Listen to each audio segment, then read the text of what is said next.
Obrigado para já pelo convite e obrigado por esta conversa, que é sempre algo importante, não é? Para mim e espero que para os outros, para quem está a ouvir-nos. Quanto a essa vertente do meu trabalho, que é, acho eu, relevante, passado tantos anos, é o facto de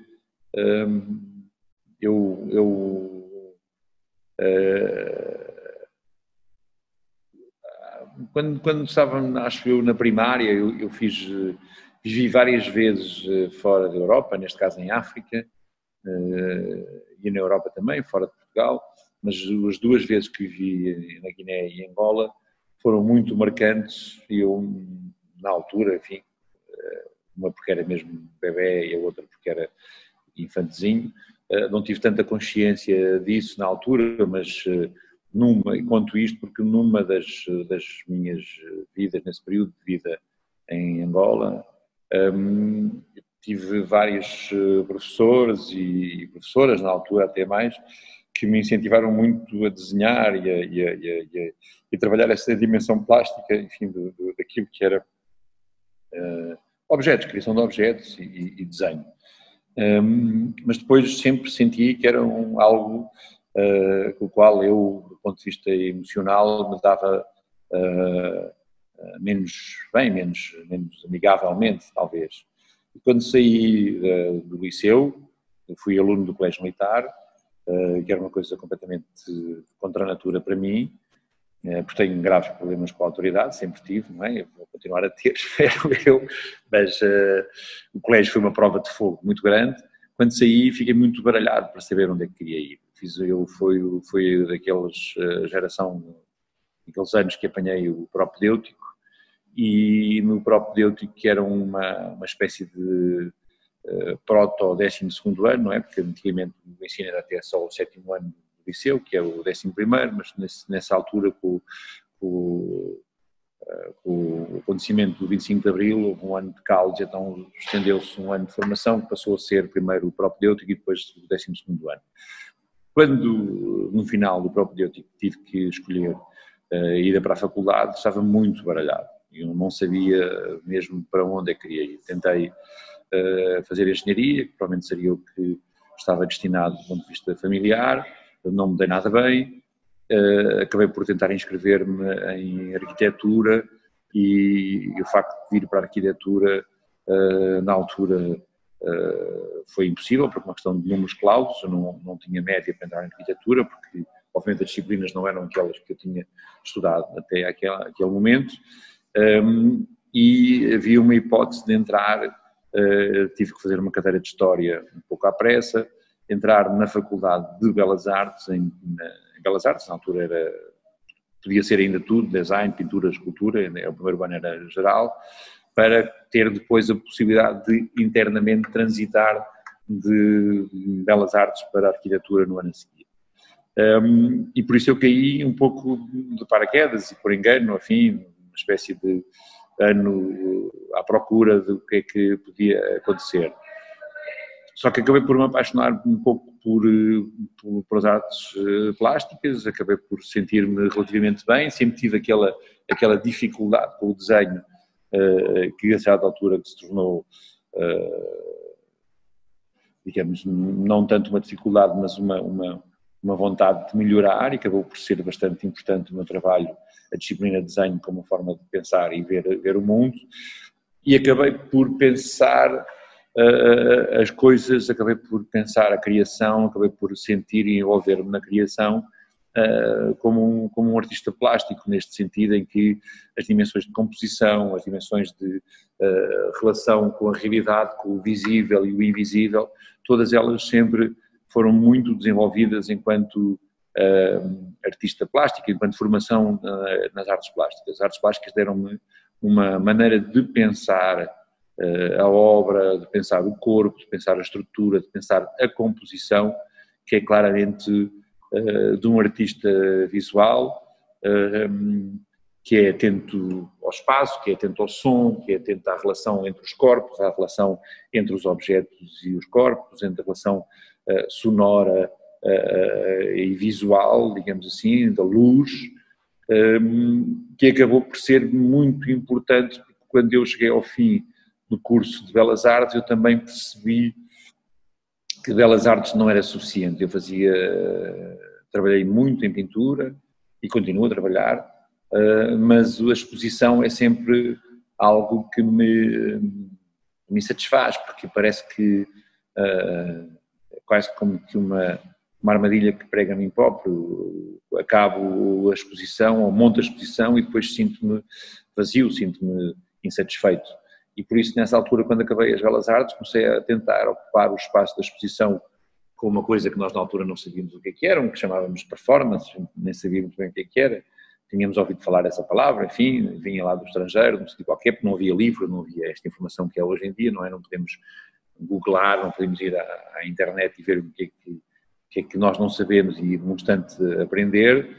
Era uma zona de mistério, uma zona de enigma que acabámos por utilizar, e as exposições lentamente começaram a ganhar uma dimensão de instalação, de performance, enfim, também de homenagem àquilo que são os meus ídolos, digamos, criativos, os dadaístas, os cubistas, o Luís Bunho, todos aqueles, o Marcel Duchamp, etc., enfim, aqueles provocadores todos,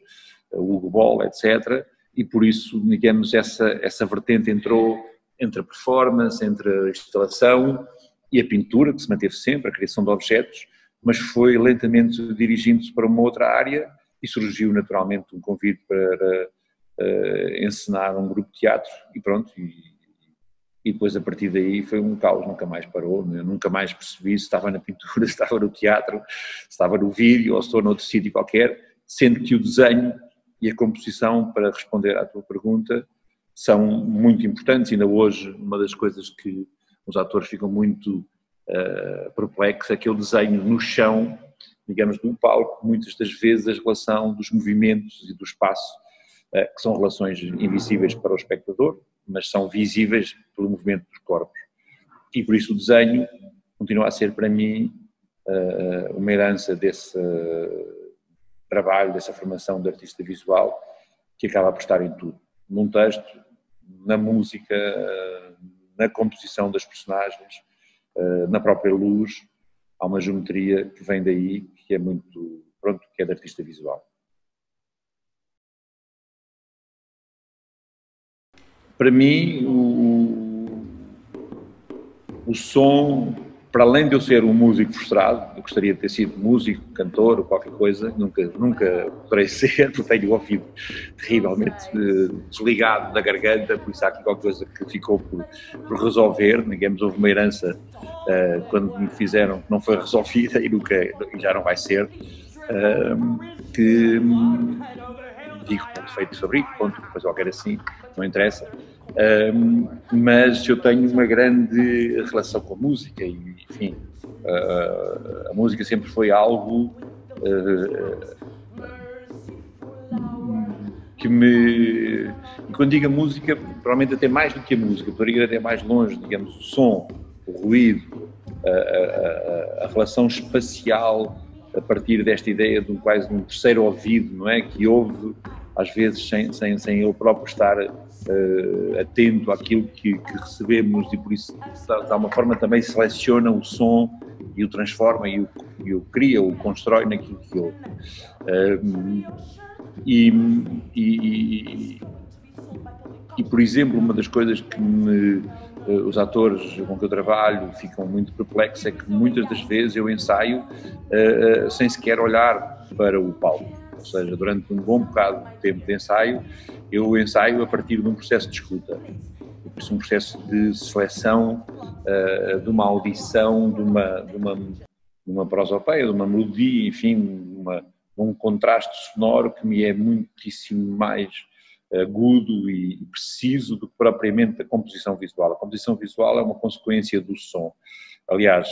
eu sou muito apaixonado pelo trabalho do Stanislavski, do Grotowski, e o Stanislavski dizia que o movimento dos corpos em palco é música. E eu gosto muito desta frase porque eu sinto a mesma coisa, a relação entre os corpos tem uma música que não é a música que a gente ouve, não é aquela música da melodia, mas que é uma música que se escuta, que se sente também no nosso corpo, que eu acho que essa é uma música secreta, uma música das estrelas, como dizia o Pitágoras, que está na relação dos corpos consigo próprio, no bater do coração, na respiração, na maneira como o corpo se move e faz barulho, na relação uns com os outros, no sopro da voz, enfim, tudo isso é uma música e por isso interessa-me bastante a relação que afeta o corpo através do som. Eu sou muito afetado, emociono muitas das vezes arrepia-se nos pelos, enfim, vêm umas lágrimas aos olhos com música, com sons.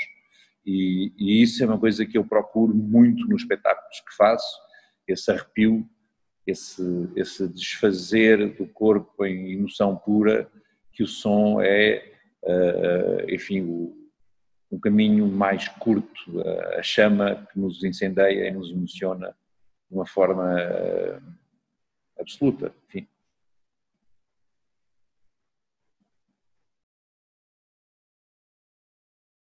Uma coisa me parece difícil de combater, que é esta ideia,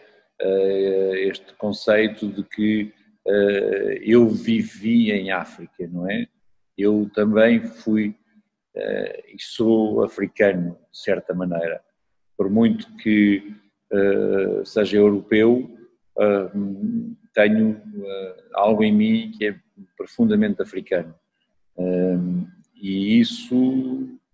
calculo que quando Portugal, enfim, apesar de tudo ser um país, ter um império, ser um país colonizador, ter todas as questões que agora ainda por cima estão tão sensíveis neste momento, significou para mim que eu sentia-me e sinto-me africano, sinto-me muito próximo daquilo que são as problemáticas, as cores, os cheiros, os ritmos africanos. E eu acho que isso vejo muito mais numa geração de artistas, enfim, que nasceu mais recentemente, uma ligação com um pensamento europeu, um pensamento muito mais lógico ou dedutivo, muito mais aristotélico, digamos assim, até, do que provavelmente nós que vivemos e tivemos experiências e conhecemos pessoas e nascemos durante um período que tinha a ver com a guerra também, de alguma maneira, não é? Não é só ser africano, mas também todo um período que na verdade nos últimos 13, 14 anos, antes do 25 de Abril, foram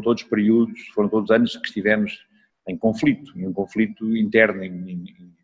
mesmo agressivo e, enfim, e agreste para nós enquanto seres sociais, enquanto, enfim, enquanto portugueses, digamos. E nos últimos anos eu tenho tido uma grande relação com a África, tenho regressado muitas das vezes à África, tenho trabalhado muito tanto em Angola como em Moçambique, e este ano tinha pensado ir à Guiné, em agosto, agora, tinha a viagem até marcada a vir à Guiné, que não vai ser possível, enfim, vou ter que guardar para outra altura, mas eu sinto-me quase tão africano como europeu, e eu acho que isso mudou muito, não é? Eu também vivi os anos, por outro lado, também com grande entusiasmo de entrada na Europa, o que também nos transformou. Na verdade, foi-nos pedido até do ponto de vista de artistas, de país, enfim, para modernizar o corpo português, não era? Era um corpo antigo, era um corpo salazarento, um corpo bolorento, um corpo medieval quase, não é? Escondido, fechado, de botas, enfim, essas coisas todas que era próprio de um corpo anterior, e por isso, quando entramos para a Europa, foi-nos pedido para tornar o nosso corpo coletivo, corpo imaginário português, num corpo moderno, tecnológico, dançante, belo, enfim, mais apolíneo, talvez. Mas eu sinto-me ainda muito africano, muito dionisíaco nesse sentido, não é? Quer dizer, e acho que essa é uma grande diferença entre os artistas que nasceram durante esse período colonial, porque na verdade o país era, apesar de tudo, era um país com estas ramificações em África, principalmente, não era? Eram os que mais nos tocavam, apesar disso Timor, mas na verdade Timor talvez tenha menos impacto para uma grande generalidade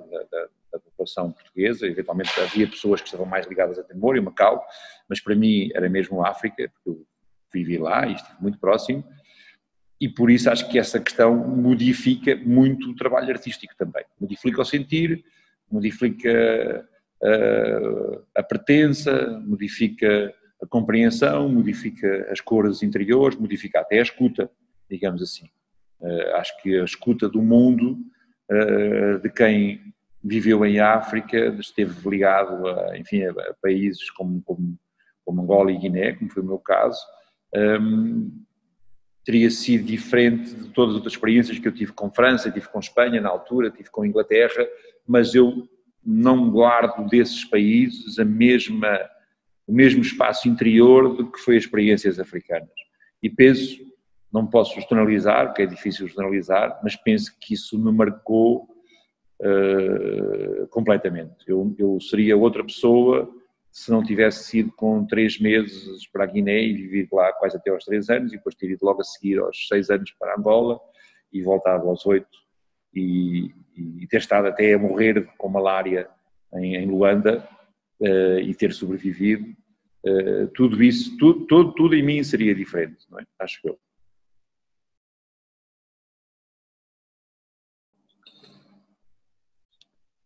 Bom,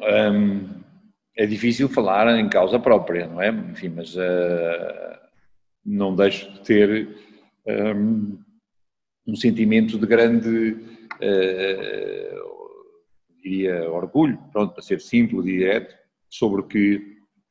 se conseguiu fazer em Torres Vedras. E quando digo isto, nem sequer tem a ver só com a minha posição, tem a ver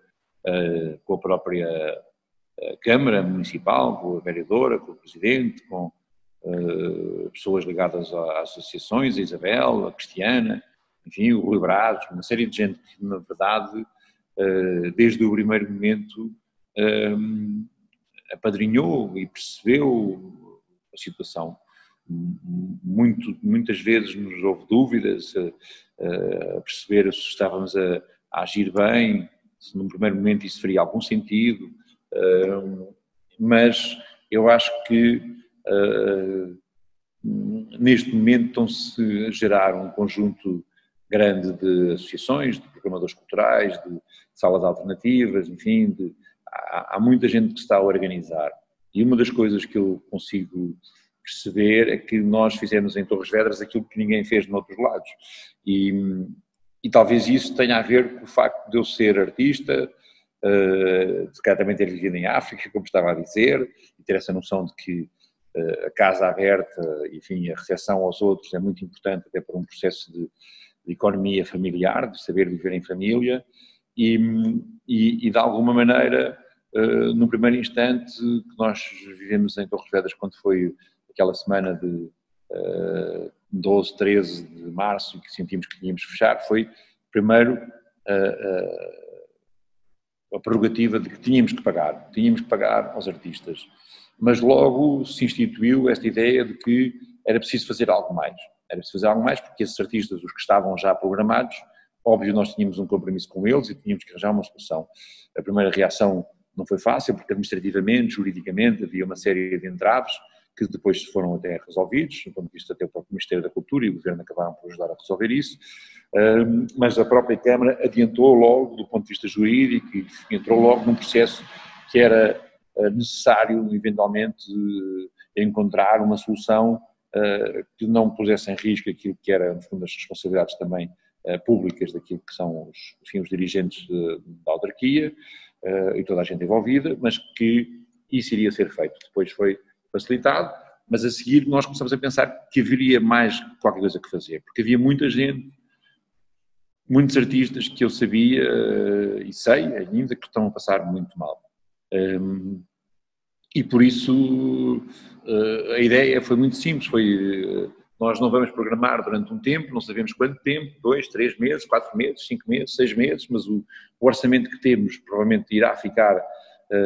sem destino, se não lhe fizermos nada. Por isso, Sra. Vereadora, Sr. Presidente, Rui Braz, toda a gente discutimos, há a possibilidade de nós encontrarmos um programa que, de alguma maneira, utilize este verba que temos para ajudar os artistas. Sim, pensa, João, conduz, constrói um programa, discutimos entre nós todos, na verdade eu só fui, digamos, o cabeça a ponta do iceberg, digamos assim, porque aquilo foi uma coisa mesmo muito discutida entre nós, e pensámos um programa que era muito simples, sabendo nós que estávamos a correr riscos artísticos vários, que as pessoas não tinham meios para fazer as coisas, que ia ser confuso de perceber como é que passávamos, tínhamos de ser muito rápidos para poder fazer a passagem online, os riscos podiam estar associados a má compreensão por alguém que isso podia vir, daí, mas lentamente nós fomos ali tropeçando, montando a situação e penso que houve alguns conteúdos, houve algumas entrevistas, houve algumas situações de uma qualidade tal que nós temos recebido, enfim, dezenas de mensagens, dezenas de telefonemas, de trocas de e-mails a agradecer e a perceber que o que a gente está a fazer, a primeira das coisas tem as pessoas, os artistas, depois obviamente tem a qualidade dos conteúdos, alguns são melhores, outros serão menos bons,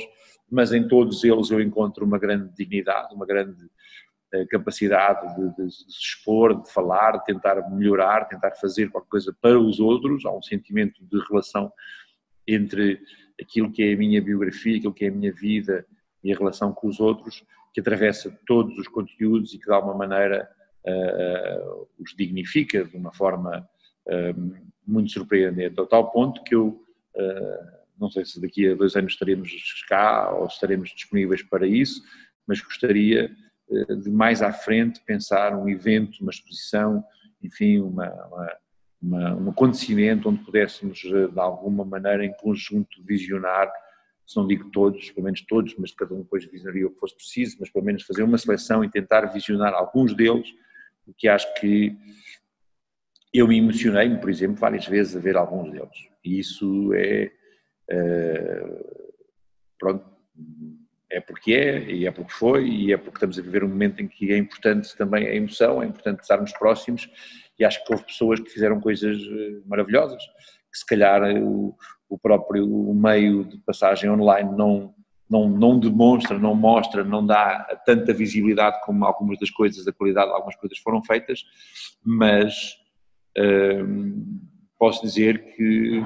acho que Torres Vedras, digamos assim, marcou a diferença e é por essas razões que faz sentido fazer programação em Torres Vedras ao longo destes anos todos, porque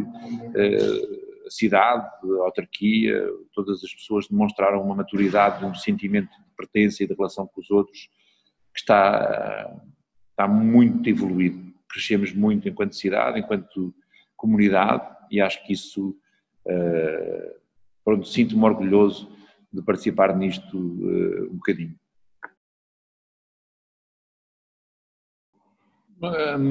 Eu acho que há algumas bolinhas de cristal ainda pequeninas que podem já ser arriscadas, mesmo que elas venham a partir-se ou venham a perder, enfim, transparência ou clarividência, mas acho que algumas se podem dizer já. Primeiro, uma das coisas que leva, enfim, que está na ordem do dia é que nós estamos numa zona, estamos a atravessar um momento enquanto humanidade que é liminar, que é completamente, diria, que nos vai modificar a maneira como nós vivemos, provavelmente não tão depressa como nós podemos imaginar, se calhar não para onde nós gostaríamos, não nos vamos tornar uns seres angélicos de repente e tudo, a fazer coisas boas e bonitas, nem a deixar de ter, enfim, uma dimensão destruidora enfim, e menos interessante dentro de cada um de nós, que também, provavelmente, muitas das vezes é aquilo que também nos faz avançar, mas eu acho que há, neste momento, uma capacidade de olhar e de pensar o outro, e de olhar para os outros, e de pensar a totalidade daquilo que somos, e pensar o tempo, digamos assim, o tempo presente e o tempo futuro, com grande pertinência, com grande intensidade. As pessoas já não se sentem capazes de desdenhar e de sentir, provavelmente, que estão a viver hoje não só o presente, mas também algo que vem de trás e algo que vai para a frente. Ou seja, há uma relação na nossa interioridade que se moveu. Não sei qual é o resultado deste movimento, mas aquele que se moveu. Ou seja, nós percebemos que cada gesto que fazemos já o sabíamos conceptualmente, já o sabíamos porque ouvíamos falar, mas neste momento sentimos que cada gesto que fazemos tem uma implicação no futuro. Até esta ideia de que alguém pode estar contaminado, ou nós podemos contaminar alguém invisivelmente, tem implicações do ponto de vista da criação e da relação connosco e com o mundo muito importantes. Depois há todas enfim, as teorias associadas a esta questão de que 3 ou 4 meses de paragem parou a poluição, diminuiu a níveis anteriores, a 1945, sei lá, o que mais daí vem. O que obviamente é uma história de encantar e que não tem muita razão de ser, não é muito racional, mas significa que, do ponto de vista do ambiental e da nossa relação da nossa relação materna com a mãe, não é? No fundo, com a mãe terra, acho que nós estamos a perceber que temos que agir. E acho que isso também vai envolver as artes, neste sentido de uma profunda consciência de que nós temos que tornar-nos mais ecológicos, mais pertencentes e mais relacionados com o mundo, com uma dimensão, enfim, alquímica, como o comemos, como nos movemos, como nos relacionamos uns com os outros, e essa questão eu acho que também é provável que desapareça daqui a uns meses, mas ela está lá e já lá estava e vai ter uma consequência muito importante. Por outro lado, acho que há aqui uma questão mais assustadora e que é mais violenta e que tem estado muito na ordem do dia, que é os receios, os medos, as inseguranças estão a fazer retornar a nossa cabeça, a nossa maneira de pensar para zonas de racionalidade e de segurança que de alguma maneira estão a estimular o funcionamento, digamos, do nosso cérebro, do nosso lobo, do nosso metade esquerda do nosso cérebro, ou seja, esta dimensão muito mais conservadora tem a ver com uma resposta que provavelmente é necessária durante um tempo, mas vai também estimular as respostas opostas, ou seja, o facto de nós termos uma necessidade de segurança, termos uma necessidade de nos contermos e de acharmos que podemos dominar e controlar o mundo, também vai gerar, acho eu, o oposto. E por isso vamos viver, por certo, nos 2, 3, 4 anos até, sei lá, 2025, por aí fora, não sei muito bem precisar, grandes tumultos sociais. Ou seja, este é um momento muito curioso. Eu já vivi 2 ou 3 parecidos, não talvez com esta intensidade, que é de repente, parece que tudo aquilo que era socialmente seguro e estável, definido, não se percebia como é que nós conseguiríamos mexer naquilo que é socialmente até negativo, de repente abalou-se de tal maneira que há imensos espaços em branco, imensos espaços por ocupar, imensos terrenos vagos, que vão gerar muita conflitualidade. E eu penso que as artes também vão gerir e introduzir e trabalhar com essa conflitualidade mais uma vez. Vão ser provocadoras, vão ser extremistas, vão regressar a zonas de grande exigência, digamos, conceptual, digamos, estranheza conceptual, e acho que essa situação também vem deste espaço socialmente entre o conservadorismo e uma espécie de salto progressista para teorias radicais que são heranças do passado, enfim, os Thoreaus, os positivistas, o Proudhon, enfim, os anarquistas, os primitivistas, todos vão regressar também em força, acho eu, nesta situação, uma dimensão com o vegetal, entre o animal e o vegetal, vai tudo regressar com grande força, ao mesmo tempo que vai regressar uma censura, uma incapacidade de perceber, e por isso vão ser anos assustadores, mas ao mesmo tempo entusiasmantes, acho eu. Acho que regressa-se a uma ideia um pouco lamarckiana, que é esta ideia de que a cooperação entre nós, digamos, a reciprocidade, vai ser tão necessária como a competição, e não só a competição a funcionar, um bocadinho no sentido do Darwin, digamos assim. Não só os melhores das espécies, mas aqueles que mais cooperam, provavelmente terão possibilidades de passar este período que vai ser muito duro.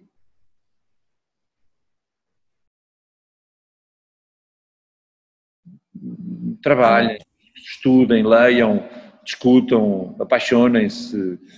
digam coisas, cooperem uns com os outros, façam coisas absolutamente inacreditáveis e que aquilo que sempre de alguma maneira vos esteve dentro e nunca emergiu, deixem vir isso tudo para fora, sempre pensando que estão a trabalhar para os outros, para um coletivo, e por isso utilizem a consciência e o inconsciente e, digamos, tudo aquilo que é a nossa história, estes milhões de anos de história, digamos, aquilo que nós fazemos parte, a natureza, o mundo, a humanidade, ao máximo, sempre para que nós possamos de alguma maneira ser diferentes e pensarmos uns nos outros e pensarmos que o pensar uns nos outros é também pensar na natureza que nos sustenta, no ar que respiramos. É muito curioso esta ideia de que o que aconteceu, por exemplo, com o George Floyd, o que aconteceu connosco, as palavras de George Floyd a dizer não consigo respirar, e o vírus diz também não consigo respirar. Respirem. Precisamos de respirar todos melhor e mais profundamente.